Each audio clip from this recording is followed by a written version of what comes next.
Good morning, and thank you for coming. My name is Nikki Bristol.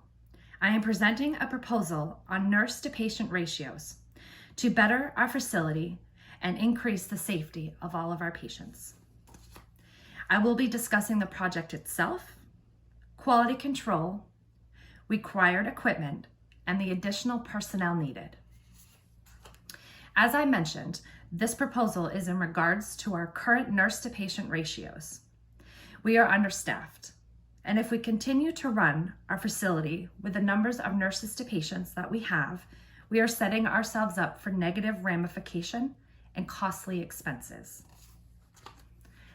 Slide 3 is presenting a dangerous and in some cases a fatal consequence of rushed and understaffed nurses. Medication errors are the third leading cause of death according to science-based medicine. That's more than 400,000 deaths each year. Nurses are the last line of defense to prevent a medication error from occurring. So by being understaffed and rushing care, it's no wonder this is taking place.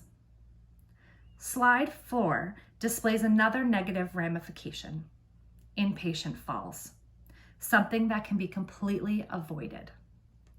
Did you know 11,000 fatal falls each year take place while the patient is in the hospital? They also, on average, increase hospital stays by 6.3 days. And in 2013, the total cost paid out by Medicare alone was $34 billion, an unbelievable number, especially when falls can be significantly reduced and avoided altogether by correct staffing numbers. Slide 5, nursing burnouts. This is a real thing, and it's what we are currently doing to our nurses.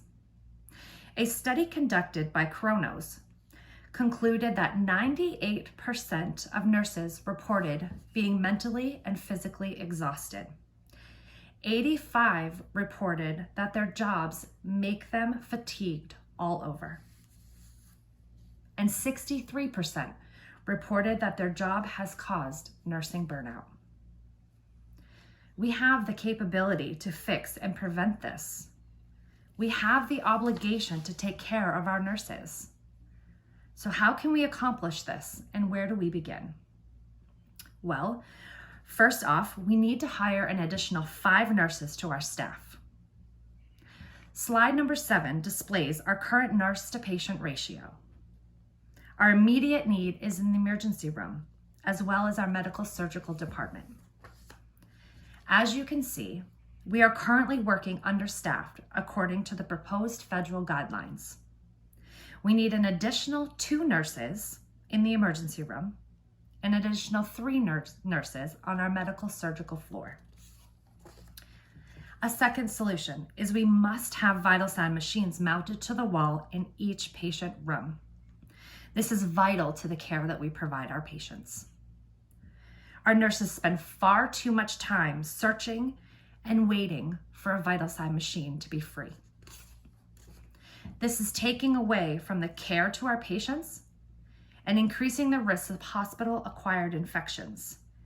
Many times our nurses are overwhelmed and behind schedule in caring for all of their assigned patients they have.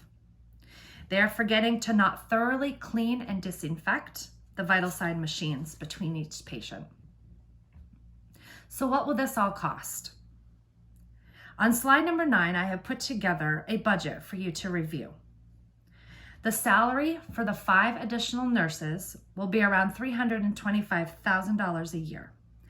I understand this additionally yearly cost is significant, but according to the World Health Organization, the average cost of a single medication error is $11,366.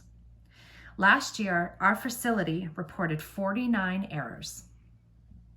This totals $556,934. This number not only covers the salary for our additional nurses, but if we can eliminate these errors altogether from occurring, we will be saving money each year. The additional savings could cover the one-time cost of the needed vital sign machines. We are a 25-bed hospital. The cost of a single machine is $1,033. So to purchase one for each room, we are looking at the one-time cost of $25,000, $825, excuse me. By implementing these changes, we can decrease inpatient stays, decrease hospital-acquired infections. We can increase the satisfaction of our nurses. Nursing turnovers will be less. Our patient satisfaction scores will rise. In the long run, this will decrease costs, but most importantly, we'll be saving lives. I would like to begin this process of implementing my proposal as soon as possible. Thank you for your time and consideration. I will now conclude with any questions you may have.